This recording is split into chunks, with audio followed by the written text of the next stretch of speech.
Wait until the says on air. Oh, that's what I thought, but Oh, then there you go.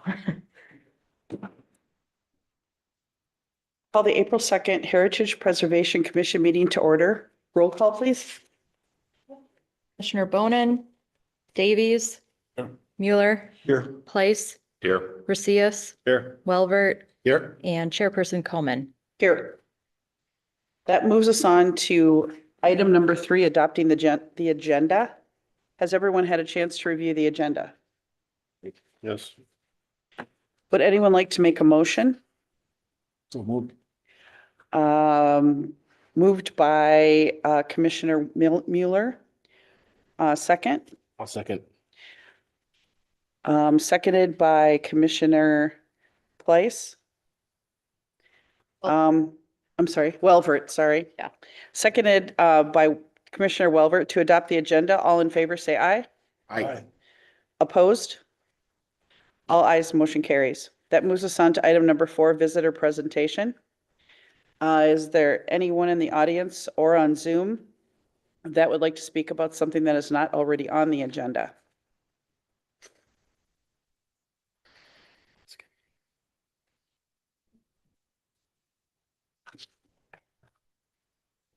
It's hard to roll names.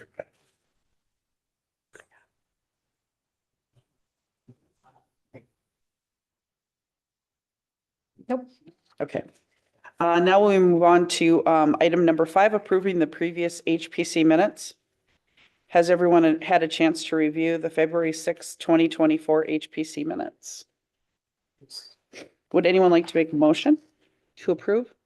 So moved. Approved by Commissioner Davies, a second. I'll second. A second by Commissioner Ricius to approve the February 6, 2024 HPC minutes. All in favor, say aye. Aye. All ayes, motion carries. That moves us on to item number 6, consent agenda. There are no consent items, so we will move on to item number 7, action items. Public hearing, approve the site alteration permit for 2532 Eitel Road, Peter Isabell, HPC number 2024-03. Thank you, Chairperson Coleman and members of the Heritage Preservation Commission. We have a site alteration permit in front of us specifically for 2532 Eitel Road, which is known as the Eitel House. So to give you a little bit of some location bearings here, the site is highlighted in blue above on this aerial exhibit. The site is located north of Hunter Mark Road, west of Highway 41. It's located within the Jonathan neighborhoods of the city of Chaska off of Eitel Road here, which accesses from Hunter Mark Road. And this is a more zoomed in perspective. If for whatever reason we need to refer back to that. So the site itself is a locally designated resource. So it does have historic designation and hence why it is being brought through the process this evening. It was built back in 1876. The reasons for why it is significant is a couple things. It embodies architectural significance in the style of architecture and building that it was composed of. So this is a structure that's well known for kind of older farmstead type properties, but also embodies vernacular and late 19th century cottage style that was notable for its time.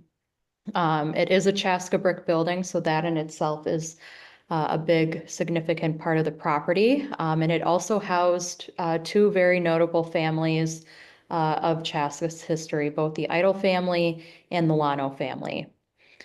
It was previously owned by the Jonathan Association, so they did acquire the property back in the late 1960s. They did have a couple functions within the house itself, both used civic and association purposes for Jonathan.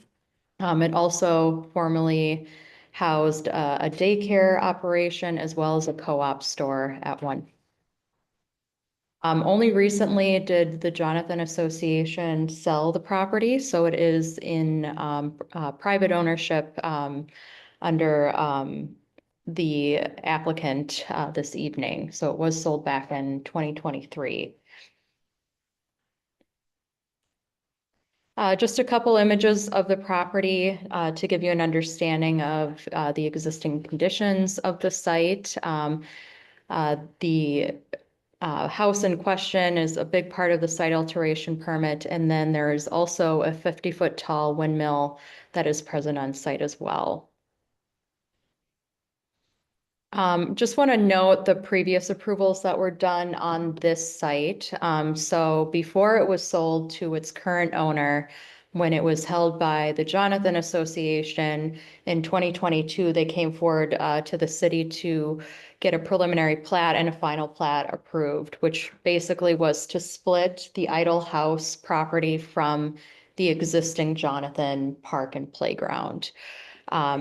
The park and playground is denoted as the area known as Outlot A, and the Eitel home was ultimately split off as Lot 1, Block 1 of that plat.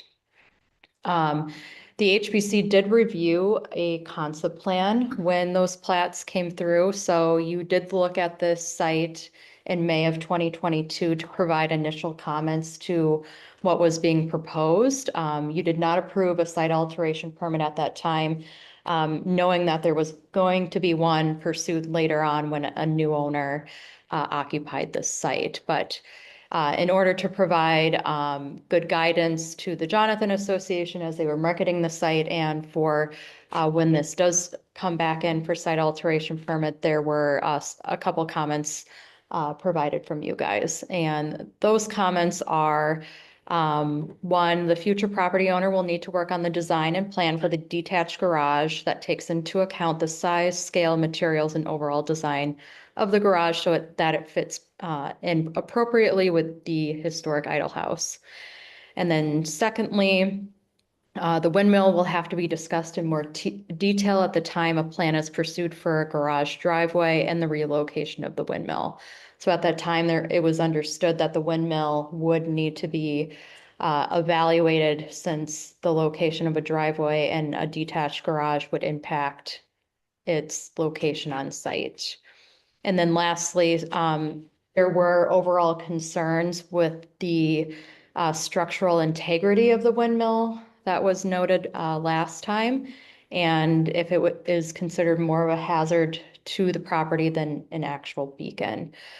So there was some preliminary concerns about the condition of this windmill and whether it would be likely for it to be relocated on site.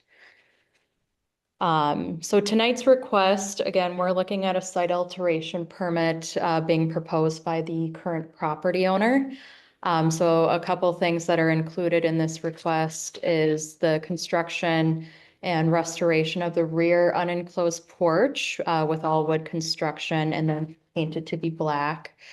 Construction of a new detached garage totaling 768 square feet in size and 16 feet in height to the peak. Application of board and batten siding that would be painted a dark gray color. Replacement of the windows on the home with single hung composite windows that will be black. And then replacement of the roof with new asphalt shingles that'll be a charcoal color. And then overall removal of the 50-foot tall windmill to make way for the driveway and the detached garage being proposed. So these next few slides are a summary of the changes that are happening to both the home and the construction of the new detached garage. The rear part of the home, which also encompasses where they would restore the unenclosed porch, is shown on this left-hand image here.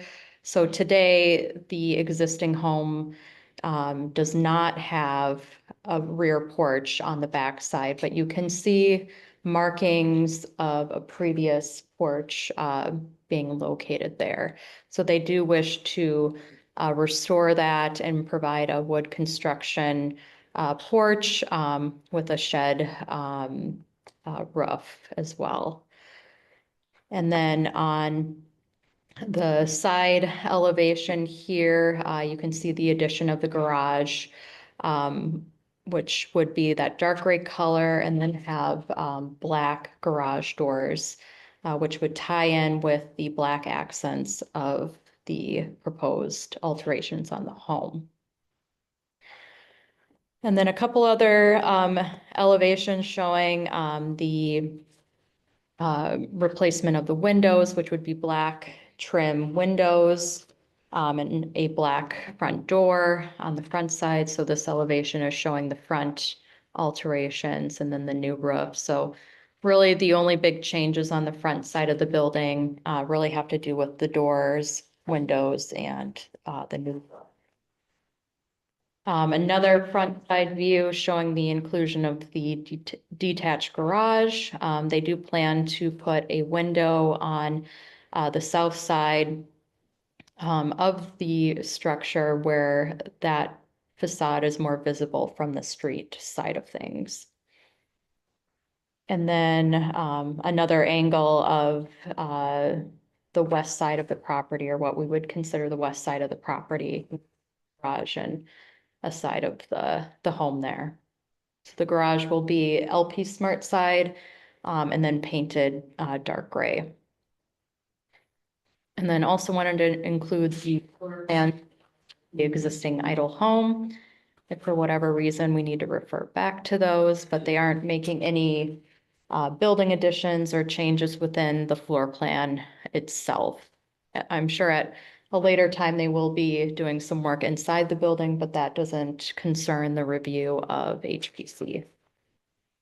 And then the overall layout, so they are proposing the same layout that was shown during the 2022 approvals with where the detached garage was shown and where the proposed driveway is shown as well. So currently there isn't a driveway on site, so they will need to install that as a part of accessing the site and the detached garage. The property owner has also taken the liberty to engage a structural engineer to evaluate the existing windmill on site. And this is in response to needing more information noted during those 2022 approvals. So they did provide a memo that's an attached packet to provide a summary of their findings on site with the windmill. Just to summarize some of the findings from that memo, the structural engineer noted that the tower appears to be currently stable, but doesn't, or most likely it does not appear sound. It doesn't appear to be in imminent danger of collapse, but there are several members of the structure that are buckling or damaged that will need to be repaired. The windmill itself will require a full structural review and analysis if it were to stay on site. So it will require additional analyses to understand if there's things beyond kind of those high-level reviews to understand if there's any other structural inadequacies. So understanding if there's other pieces regarding load requirements and overall safety for how it sits today. Being able to do a full-on structural analysis of the windmill will be costly and difficult to perform, given its size, its age, and the overall complexity of the structure. Given that it's very old, there's not a lot of, initial information that is available up front. So it would require a pretty hefty review and analyses for it to, for a structural engineer to provide a full-on analysis of the structure itself. But they do believe that, based on its age and, condition, that it doesn't appear to meet code standards for, a tower of that size. There have been some, positive, outlooks in terms of, what can be done with the windmill. I think, there's definitely a concern about relocating it on site due to the proximity of adjacent properties and the adjacent Jonathan playground. However, the property owner, has been reaching out to several agencies to see if there's interest in other, entities wanting to take the windmill, and relocate it to another site. And we have received a favorable response from Carver County Historical Society. They have been actively looking for, a historic windmill to, be relocated to the historic Peterson Farm in Waconia. They were able to make a site visit to this property, to look at the windmill, and they were, again, very pleased to see that it was of the same, make, model, age, that used to occupy the Peterson Farm in Waconia. They are reviewing this at their April 4th board meeting, so only a couple days after this one, to kind of further consider that relocation. But it does sound something, to be, a favorable location spot for the windmill. So, that will be continued to work, continue to be coordinated, with those individuals. Getting into the site alteration permit evaluation, there's a certain list of standards that need to be met in order for the HPC, to approve a site alteration permit. It really refers to the Secretary of Interior standards for treatment of historic properties. There's a total of 13 standards noted in, the Heritage Preservation Ordinance. I'm not going to talk about all of them. I've gone through them in the report, but there are three that, stand out or we'll be talking about this evening. Standard B talks to the general compatibility of the architectural style, arrangement, texture, color, arrangement of color and material used on existing structures with the character of the historic resource in its site or the historic district. So a couple notable pieces of this permit request is, in regards to this standard, is, the structure itself is made of Chaska brick. They do plan to retain the Chaska brick on the structure, so, that will be maintained and still be a prominent part of the overall design. The restoration of the rear unenclosed porch, is similar in style and profile to the remnant original. The concrete stoop still exists out there, and then the markings of where a previous structure used to be, is where, they are planning to restore that unenclosed porch. The replacement of the roof is definitely needed. They will be changing the color of that to a charcoal color, which would, fit in nicely with the colors proposed, for the accents and, the detached garage. The replacement of all windows, will be replaced with black composite single hung. I think the only thing we'll note is, that the style of the windows that are replaced, being double hung 2/2 sash windows, which are, a match to what the original home used to have. So being able to, maintain that with the replacements, is a part of a condition of approval this evening. And then with the new detached garage, it will be constructed out of LP smart sideboard and batten, material. They are using that to complement, the, Chaska brick on the historic home, and then using a contrasting color of dark gray, with the black accents, to tie into the, historic home accents. And then proposing a gable style roof, which would be, in line with the style of roof on the historic Eitel house, adding a window on the south facade to provide a little bit more interest on that facade that's more prominently visible from the roadside. And then in terms of size, the 768 square feet in area is meeting the zoning ordinances for accessory structure size. It's 16 feet to the tallest point in the peak, so it will sit lower than the Eitel house in terms of scale and meet the city's height requirements for accessory buildings. Standard D9, new additions, exterior alterations, or related new construction will not destroy historic materials, features, and spatial relationships that characterize the property. The new work will be differentiated from the old and will be compatible with historic materials, features, size, scale, proportion, and massing to protect the integrity of the property and its environment.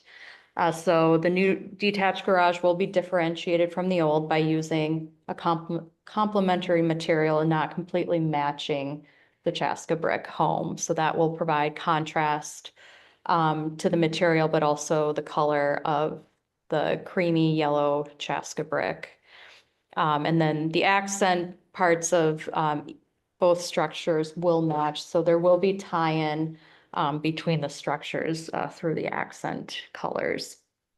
In terms of spatial orientation, in 2022, when the concept plan was laid out for where a detached garage can go, the garage was pushed back or pushed west as much as possible before the grade starts dipping down on the site. So there was some intentionality behind the placement of the garage where it could feasibly go without creating a huge grading challenge to access the detached garage. The Eitel home will still be visible and prominent from the roadside, and the garage will technically be in what we call the side yard, which is allowed per zoning. But our concern was mainly just to make sure that the Eitel home is still visible from the roadside. And so the garage, again, will be pushed back to the utmost extent where the Eitel home will still be visible and they can still access the garage feasibly. And then getting to the removal and relocation of the windmill. So we look at primary matters of taking away a portion of a historic site and primary matters being considered. So the one that really falls in line with justifying the removal of the windmill from the site as standard A, which is retention of the resource constitutes a hazard to public safety that cannot be eliminated by economic means available to the owner, including the sale of the structure on its present site to any purchaser willing to preserve the structure. Based on the information we were able to get from the structural engineer, the merit of the structure is questionable. In order to really delve into all of the pieces that would get it back to code standard order would require a very hefty and expensive structural analysis. I do want to point out that when this site was nominated in 2006, that the nomination really heavily relied on the structure of the Eitel house. At the time, the windmill was certainly mentioned as a part of what's existing out there, but there wasn't much information included in that nomination at the time. And knowing that there is a site for this to relocate to, which would be more conducive to a farmstead location, seems to be an adequate place for this windmill to locate to. The farmstead is an open, large plot of property, and so they don't have those proximate hazards of falling on neighboring properties or a playground where kids might be playing that this site holds today. So we do believe that with the coordination with the Carver County Historical Society, that relocating it to a farmstead historic site would help provide a more appropriate location for the windmill. So in conclusion, we are asking you to make a motion this evening to approve the site alteration permit for 2532 Eitel Road. And that's based on the alterations proposed to the Eitel House, the construction of a new detached garage, and the removal and relocation of the windmill to another site. And then based on the conditions that are listed in the staff report. Happy to answer any questions. We do have the property owner in the audience as well, if you have specific questions for them. This is a public hearing. We'll open this up and allow others to speak. I think there are people online here who would like to speak. This is a public hearing, so at this time, we open up that at 7:26 p.m. And let anyone who is in the audience or on the Zoom come up and speak at the podium in regards to this item. If you come up to speak, please state your name and address for public record.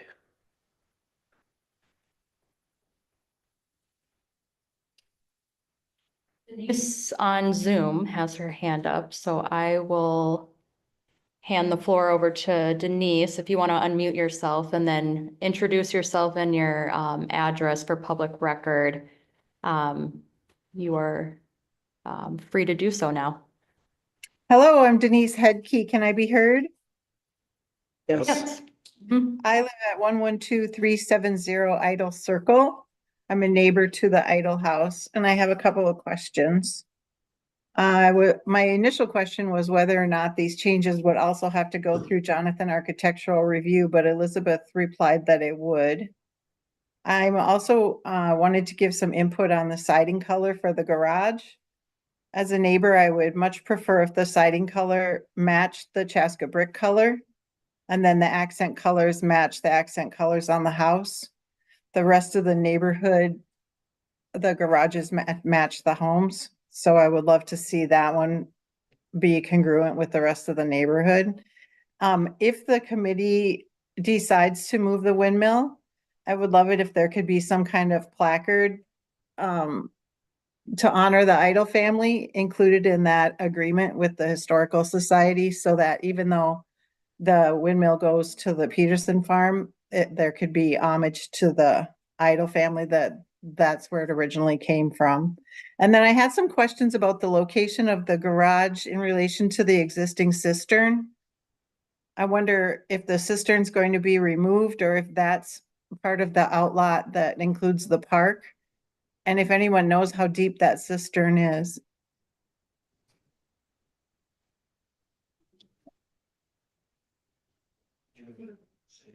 That's all I have. Yes, please. If you can come up.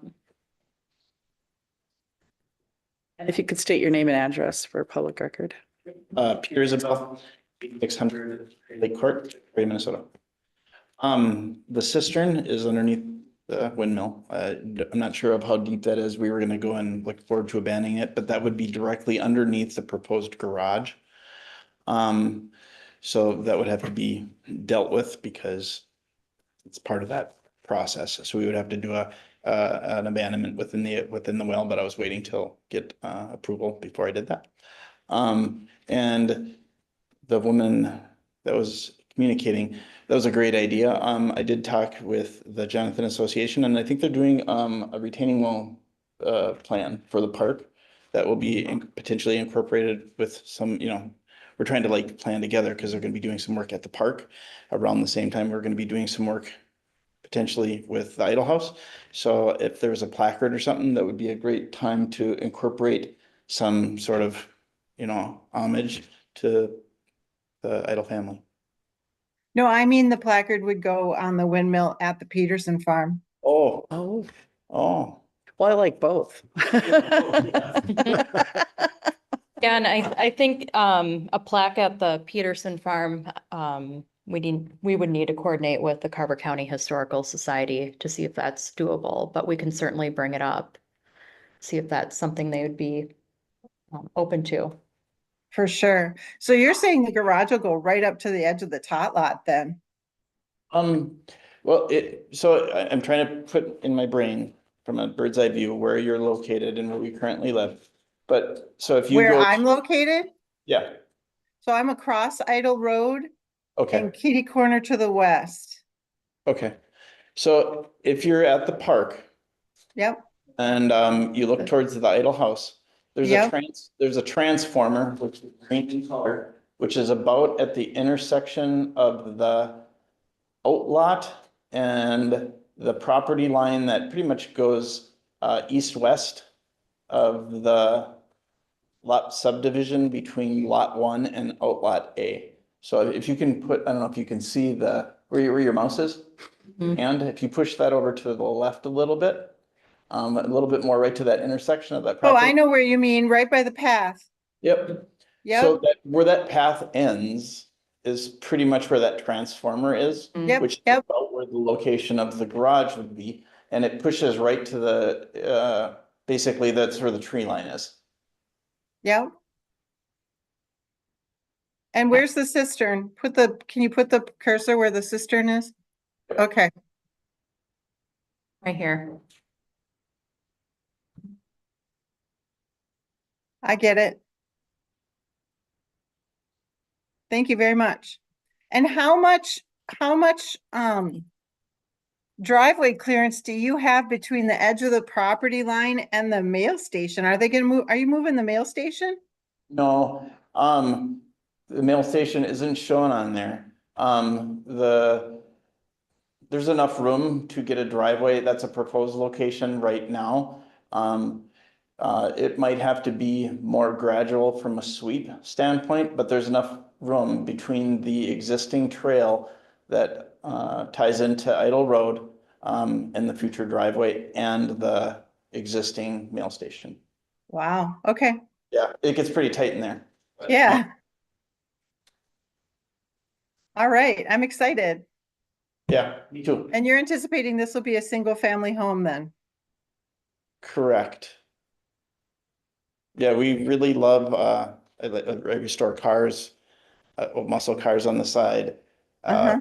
Done a lot of restorations in Chaska, Victoria, as far as, rehabs and built some homes here and stuff. We've lived here for 20 plus years. So this is like a really unique challenge. And I really Yeah, kind of hesitantly excited about it. I'm That makes excited sense. about it. I've always hoped that someone would take this on. We take a lot of pride in the Idle House. I'm Yeah. curious to see what you're gonna do about the bats. Well, I'll call you up when I get to that. For the second house on the right, on the north entrance to Idle Circle. Sounds great. Thanks, neighbor. Nice to meet you. Any other questions? Other questions? I don't know. Did we technically open the public hearing? We did at 7:26. Thank you. Is there anyone else on Zoom Thank you. that would like to speak? If you want to, please raise your hand and we will call on you.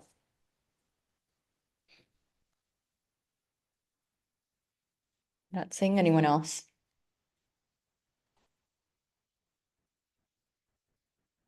At this time, I will close the public hearing at 7:33 PM. Would anyone like to make a motion to approve this site alteration? Was there any discussion? Oh, is there any discussion? Well, she brought up the color of the garage. I think, as an architect, when I look at it, I like the idea of going gray just because then it does not compete with the actual house. It kind of negates it away from interfering at all with the house. The focus is totally on the house, which I like. I like that idea. Yeah, I think if anything, it makes the brick stand out more with that contrast in color, yeah. Like a puppeteer when they wear black. Focuses on the puppet. our goal with the garage is to kind of make that look, I don't know, almost like a barn to, because there wasn't cars back. So when I have the carriage house or the barn type application for the garage, or to kind of represent visual sketch, but that's kind of our goal. And it is, in our intent was to have that completely separate feeling between them. It's not a split tree association house. Okay. Like a historic, they ride by and then they stop their car. And then they want to go, wow, that's what we're doing.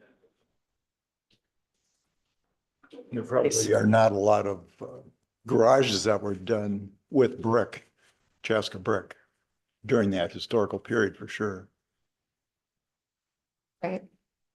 Yeah, I would also add that typically as we look at new construction next to old historic buildings, we always want to try to use a material or a color that's going to differentiate it from the old historic structure. So whether that's done with color, whether that's done with material, it can be done in a variety of ways, but making sure that the prominence of the historic integrity of the site is being maintained is kind of the goal here.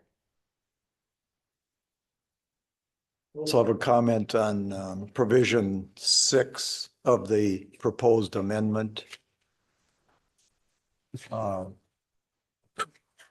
understand the window are going to be composite, is that right? Because it talks about aluminum clad wood windows and not vinyl. But yes to composite. Yes. Should that be Actually, reworded or Huh? should that be reworded? To what do you need it? Uh, I mean, to include composite as acceptable? sure.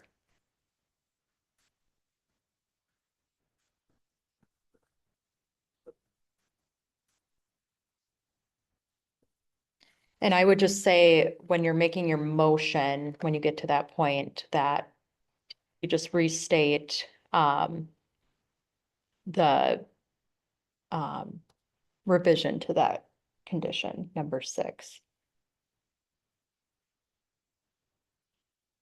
And you've already stated it, where the revision would include, and just say revision as stated prior to condition number 6.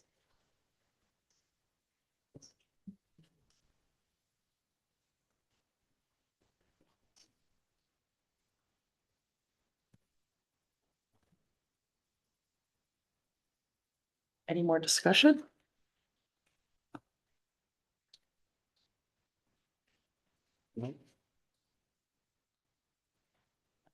Would anyone like to make a motion with the revision as stated in number 6?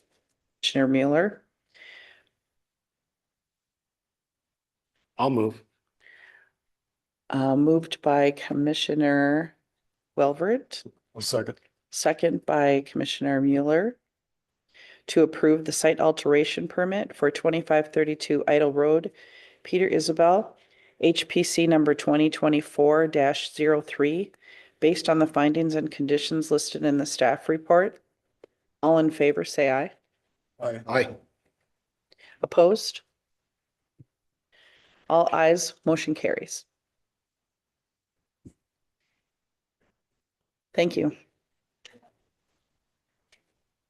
That moves us on to item number 7B, a public hearing to approve the site alteration permit for 210 Chestnut Street North, Devin.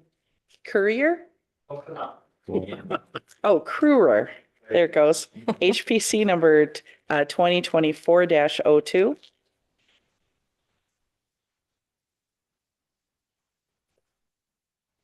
we have any action items? Yes, I'm loading this up here. Thank you.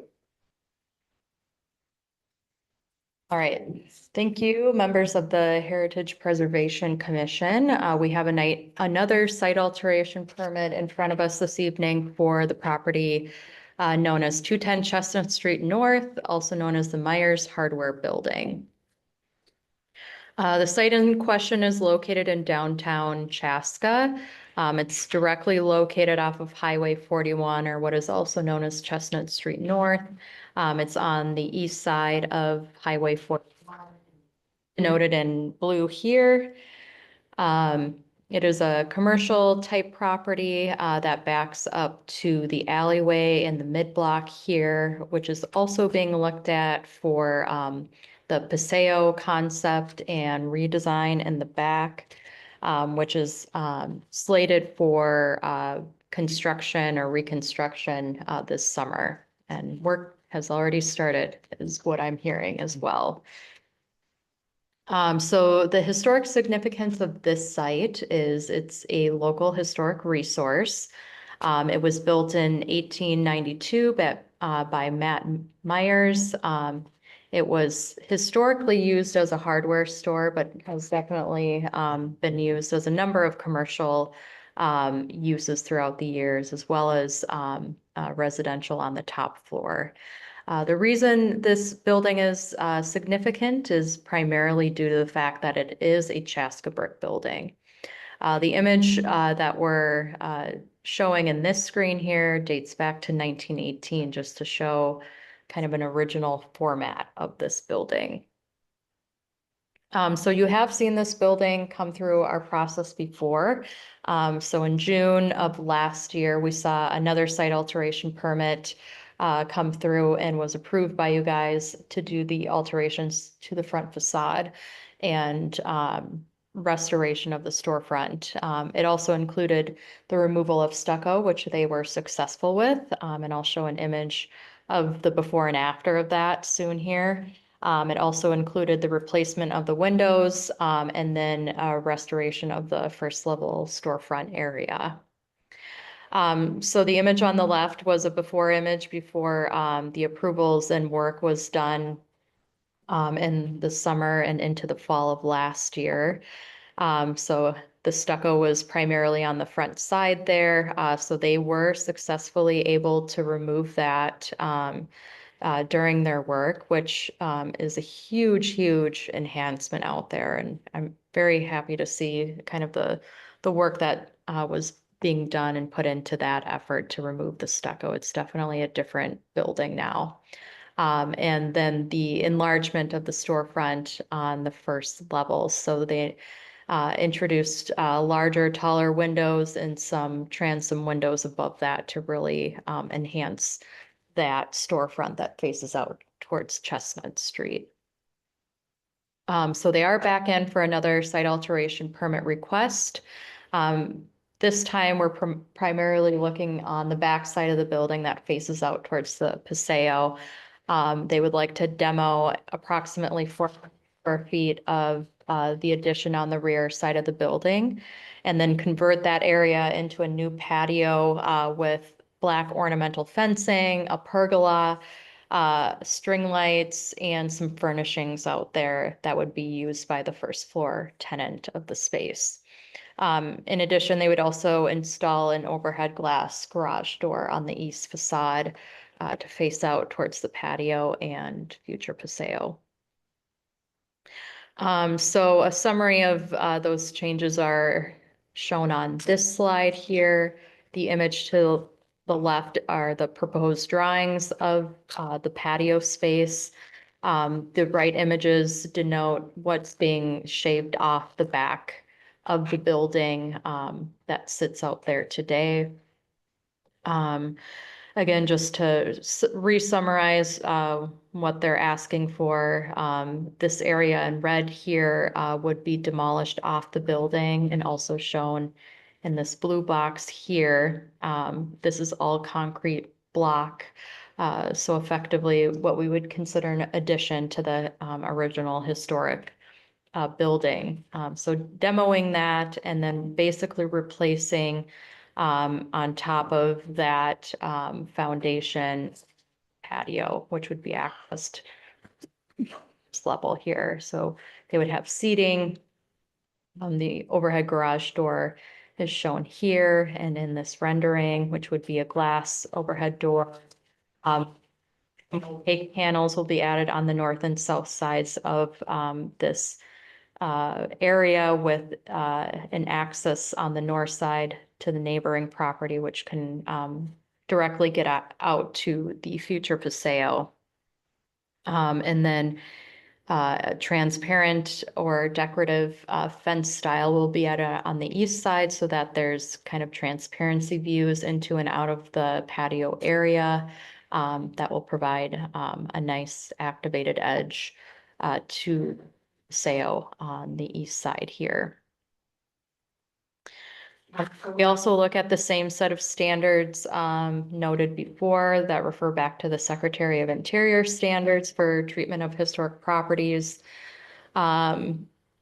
I'll talk about 3 of these in particular. One related to Standard B about the compatibility of what's being proposed with the historic site.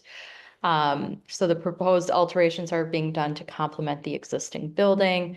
What's being removed is not what we consider part of the original building because it's concrete block, so you can make an argument that it's not original at all.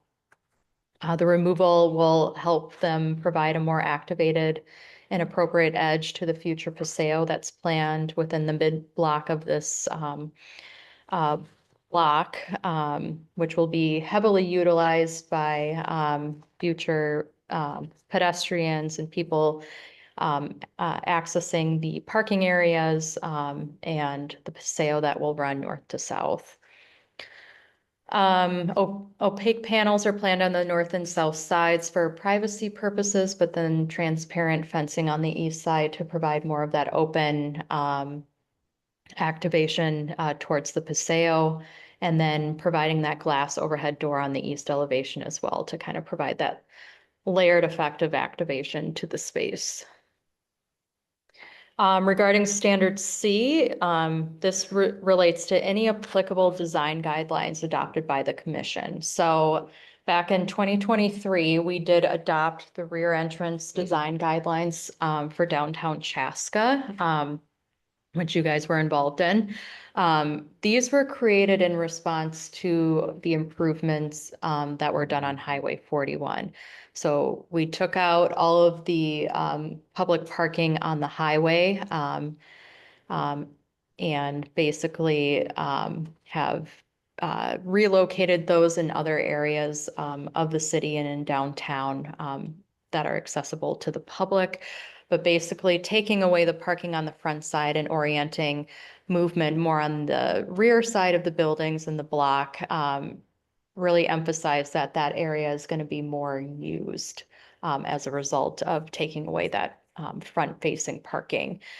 So in response to that, we wanted to create some design guidelines for the rear parts of the buildings that can start to look at ways to reactivate the rear parts of the buildings, as those will be more commonly used by pedestrians. So the design guidelines provide a list of different ways to look at how to redesign those spaces, both the building and public spaces and lighting and windows. It gets into basically all those details. So as this project relates to those design guidelines, there's a couple areas of consistency that is being provided in their plan. So with the inclusion of having the glass overhead door as well as the transparent fencing on the east side, it's reinforcing this objective to have eyes on the alley and Paseo, and providing a decorative design edge to a space that's going to be completely redesigned and more pedestrian oriented on within the Paseo. And then the other piece was patio and seating area that they're providing.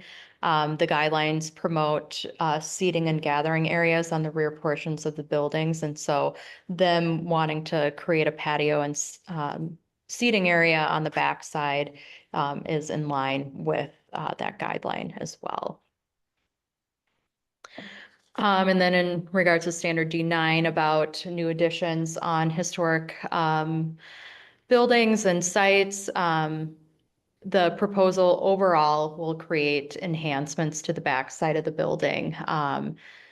I mean, if you look at the image before, it's basically a blank concrete wall. Being able to shave that off and provide more of a lighter seating area with some intentional line elements within it is definitely an improvement compared to today. And allowing people to use that space and have it really interact with the sale that's planned in the mid-block. Related to the access from the patio to the Paseo, they are showing a north side access.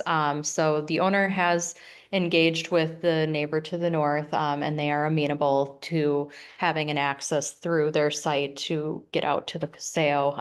But in order to make that official, securing an easement on the property would be the next step. So that in perpetuity, that north access can be used on the neighboring property. And then there's still a potential that the east side of the patio space could be looked at for access on the east side due to some of the work that was done as a part of the Paseo improvements. There was a need for a ramp or access to access the east side of the building. But that could easily be translated into an east access into the patio that they're proposing. However, if they choose to go that direction, they would have to put together plans, appropriate civil plans that show that inclusion. And we're not necessarily opposed to that being an alternate method of access. Again, if that's being pursued, then plans will have to show that moving forward. I think the only thing that we would say to look at a little bit deeper is the ramp railing included on that to make sure that it fits in or is cohesive with the rest of the patio design that they're pursuing. So there is a condition of approval if they were to pursue that is adhered to. So in conclusion, we are asking you to make a motion this evening to approve site alteration permit for 210 Chestnut Street for the rear patio inclusion, and then based on the conditions that are listed in the staff report. This one is also a public hearing, but we also have the property owner in the audience. This is a public hearing, so at this time I will open that up at 7:52 PM. And let anyone who is in the audience or on Zoom come up and speak at the podium in regards to this item. If you come up to speak, please state your name and address for public record. I don't see anyone online. Looks like they left. It's a good I'd like to, Yep. yes, yes. Would you like to come up and speak? Sure. Hello. Does anyone have any questions? Say the front looks really good. Thank you. Yeah, it does. Hiccups, but we got through it. So, What a difference. hoping to take the same quality and put it on the backside of the building. Just nosiness, what's the use of the building? Are you in? Same thing. It's a great question. So there's a for lease sign on the lower level now. But upstairs, there's 3 apartments. They're all occupied. One of them was fully renovated down to the studs, new electrical, new plumbing, restored the original floors. Downstairs, MnDOT through Henches is currently occupying the space through September. And we have our own concept of what we'd like to put in there when they vacate. But we're kind of simultaneously marketing it if someone with a smarter, better idea comes along. We're open to that, but we have our own kind of business plan we're pursuing. So, Because I think it's interesting and an enhancement of what you're proposing in the back. It just seems like it lends itself to some sort of bar restaurant as opposed to a hardware store. well, there's no secret. We're looking at a co-working or a office type of use where there'd be some private offices that could be rented or a subscription-based co-working space. With Dunn Brothers gone, where's everyone hanging out now? I'm not sure. But this would offer people who work from home, but don't want to lose, you kind of go crazy if you're working from home 5 days a week. This could be an affordable option. And we're seeing companies like Target or other downtown employers give their staff a stipend to rent their own space. Or if it's someone who's a real estate agent, an insurance person, you don't really need a full brick and mortar store if there's a couple of you. And so there's a couple of folks we think in this area that would really find a need for it. How many spaces are there? In the co-working, Yeah. I don't know yet, but it would be a handful of private offices and a subscription-based kind of lounge concept. Okay. With a conference room that could be reserved, very no humans working there. It's all autonomous through online booking systems. So we have a possible anchor tenant who is affiliated with the business group who might be interested in taking a chunk of the space and who would probably have a natural pull on other people looking for that kind of concept. So, yeah. But if you know anyone looking, it's available for lease. We're not committed to that quite yet. 2 months, we'll be a lot more committed to it. So, Cool idea. Sort of something that's moving forward in that direction. yeah, I mean, the big World. the big companies are failing for a lot of high leverage, high rent areas, and not everyone wants to be downtown. So they want to get out of the house a couple days of the week. So Right. You did a structural project on the upper floor too for exiting, right? for who? For exiting out of the upper floor? The city built a whole new fancy, Okay. Did. Yeah, that was a city project. yeah. They did a nice job. Yes, they did. I saw that. Yeah, because I think we wanted to open that up to access the Paseo, right? Mm-hmm, yep, so it is a pedestrian pass through to get out to the sidewalks on Highway 41 and then back to the Paseo.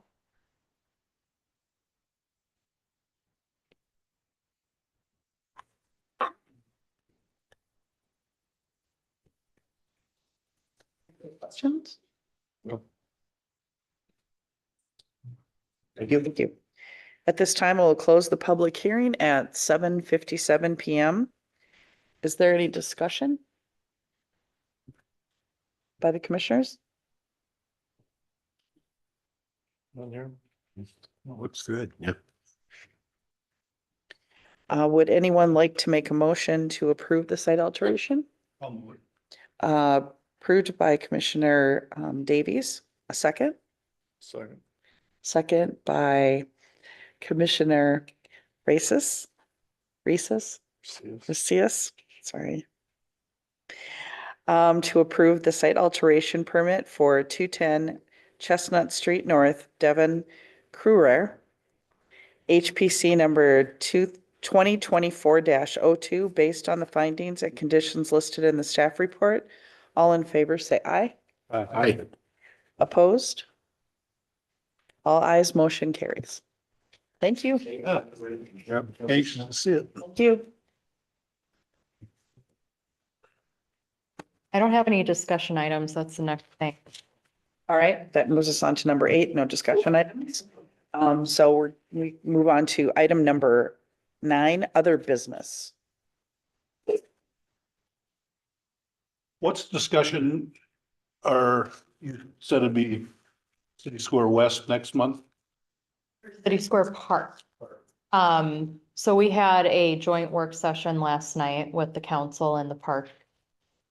To start talking about, well, we had a joint work session in 2023 as well. But last night was kind of an update as to the direction that we're going with the park, because we've been wanting to do improvements out there for a while, and we've been working through the process with the affiliated agencies of that park, which include SHPO, MIAC, which is basically the tribal authority out there. And getting it to a point where it's generally in line with what they would more than likely approve. We still have to formally get through their process, which we're moving towards. So next month, you will have the opportunity to look at a site alteration permit for the work that's being done at City Square Park. And that'll include looking at changes to the gazebo to make it ADA compliant. Looking at the pathways within the park itself and how they're being replaced, which is basically kind of in kind with what's out there today. And then some landscaping and fencing details that are being redesigned. But we'll have all of that detail at the May meeting, but that will be kind of the official review and approval of the HPC at that time. A lot of moving parts, Yep, the way they were explaining it. yep. Even though we're not doing a lot, which is intentional, there's still a lot of detail to that. Yeah, because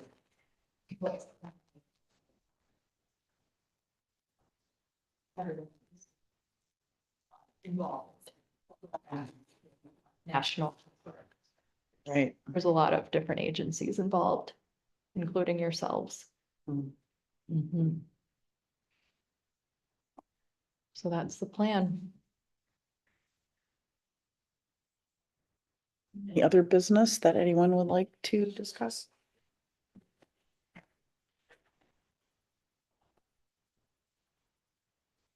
Yes, no, Nope, I'm good. Nope. no? All right, got notes from everyone. Would anyone like to make a motion to adjourn? So move. Moved by Commissioner Mueller, I'll second.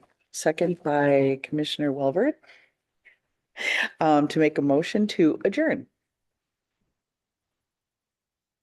at 8:02 PM.